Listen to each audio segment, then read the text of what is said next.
All right. Surf Tech channel. I'm not sure what episode we're on, but we are going to be doing a full review of the Firewire Mashup by Dan Mann and Rob Machado. Today I have my co-host with me, Steve Swenson. Steve, thanks for coming on. Thank you very much. Appreciate having me. If you haven't already, hit down here and subscribe. Turn on notifications if you want to keep tuned to our videos coming out. I'm your host, James Margetis. I'm 5'11", 185 pounds. I recently hit 195 and I had to start dieting a little bit to get back down, but we won't talk about that. We had the 5'9" stock dimensions, 5'9", 19/15/16 by 2 3/4 at 34.2 liters, courtesy of Firewire Surf Shop. He is a authorized Firewire dealer, and any boards for demo, you can demo through the Firewire Surf Shop in Spring Lake, New Jersey. This one is the helium construction. They offer it also in the volcanic and another type of helium. So we'll go right into it. Sure, let's do it. Of this board. It has a more pulled-in nose and a pulled-in tail compared to other fishier designs. It has a swallowtail. Comes stock as a swallowtail. You can't custom order any Firewires, so the dimensions you see and the orientation is what you get. It has a flat deck to sloped rails on the edge, which hides a lot of that thickness. It gets really thin out through the tail, which I think helps. It digs in pretty well. The entry and the tail rocker are like probably medium, I would say. I would say just a little bit off the center. You're going to have, that wide point for the board. Yeah, a little bit forward. Yeah, it's a little bit forward. Awesome. It is a double concave throughout the whole board, which speed generating bottom, I would say it's pretty deep too. It gets deeper from the midpoint back, but it's really cool design. Fin orientation, it comes stock as a 5-fin setup, so have plenty of options, and we'll get into that in a little bit. What is your height and weight? I'm 6 foot, 218 right now. Okay. I got to go on a little bit of a diet, but essentially when I was riding the Mashup, I was about this weight. Okay. Sometimes I think people get a little fixated on volume, right? And then I think these boards are so refined where once you're up and planing, the boards just absolutely do the work for you. Right. And that's the way it should be. Like a good board should do the work, Totally, yeah. You rode yours at the Kelly Slater Surf Ranch, right? I did. Yep. First time ever riding, I was at Kelly Slater Wave Ranch in April this year. Okay. Listen, they had any board that you wanted. It's the first thing I kind of gravitated towards. And I saw it was a Dan Mann and a Machado, and I said, why not? I would say I date back to 2010, 2011. I was in the Navy out in San Diego, injured my Achilles. And once I healed up with everything, I went for a surf, probably against the doctor's orders. Broke the board that I was riding and rode my bike back to base, and then back down into town and found a Mankind surfboard on the rack, and I picked it up, and ultimately that's Dan Mann, and apparently he was a ghost shaper for multiple companies, including Firewire. What's unique about this board is that I think it does have a little bit of a Dominator 2.0, and a Spitfire. Definitely. As well as, I think it's a Seaside mixed up with it. Yeah, hence the name Mashup. Yeah, I guess it's a combination of a lot of their boards. Right. Which, when I first got this, I was a little skeptical. Like, I walked into Firewires and Adam's like, hey man, I want you to do a review on this board. I picked it up, I was like looking at the dimensions, looking at the literage. I'm like, it's a little chunky for me. No, he's like, dude, ultimate groveler for you. And yep. I gave it a go, and it completely has me questioning everything about volume now. Like, sure. This board, like, I got on it, and immediately, first day I rode it, I was actually surfing with you at an undisclosed location. I felt like I connected with it right away, and I was so surprised by it, to be honest. I know. And it was funny, because I'd never seen you riding a Firewire, let alone like something with a little bit beefier volume-wise. Yep. Absolutely ripping. Thanks. Drawing some amazing lines, and that's what I like about these types of boards, that even if it's the most I would say subpar conditions, a board like the Mashup will kind of get you through these certain sections, and just allow you to connect some maneuver. So some of the things that I found this board does really well is everything. That's why I brought the easy button. I like it. I mean, it paddles really well. I feel like the epoxy definitely a little bit more buoyant, and especially that flat deck hiding a lot of volume and foam in it. Right. Paddles really well. I really like how thin the tail gets out the back. I think that's why, like, you could ride it a couple liters more than your normal shortboard. Sure. And it almost turns better in some conditions.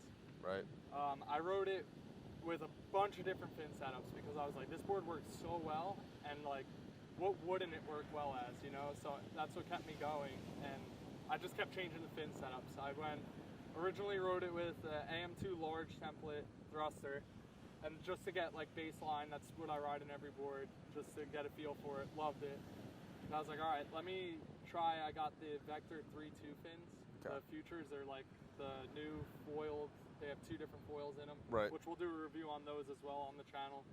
But I rode them in this, and I rode it in like waist high and smaller junk, and it just was so maneuverable, like a skateboard. You could carve it up and down, and it just generated speed no matter what rail like you pushed on. It would generate speed off that rail.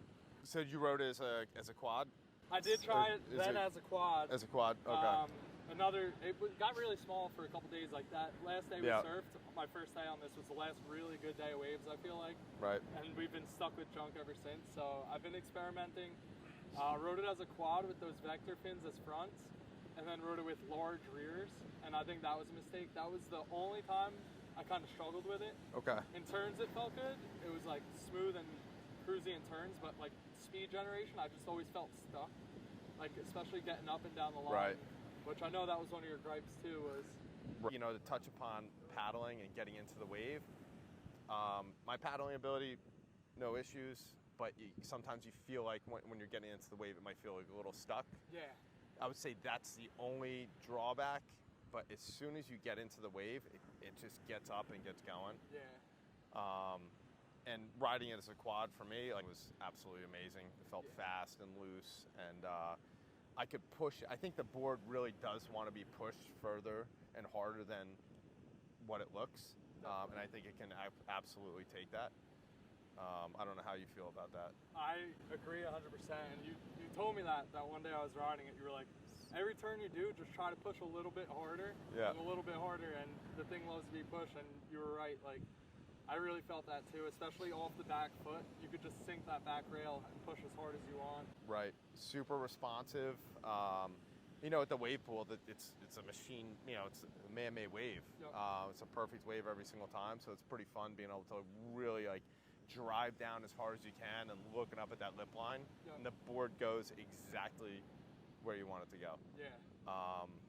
And you know, it's the responsiveness, the float. Like, I'm a bigger guy.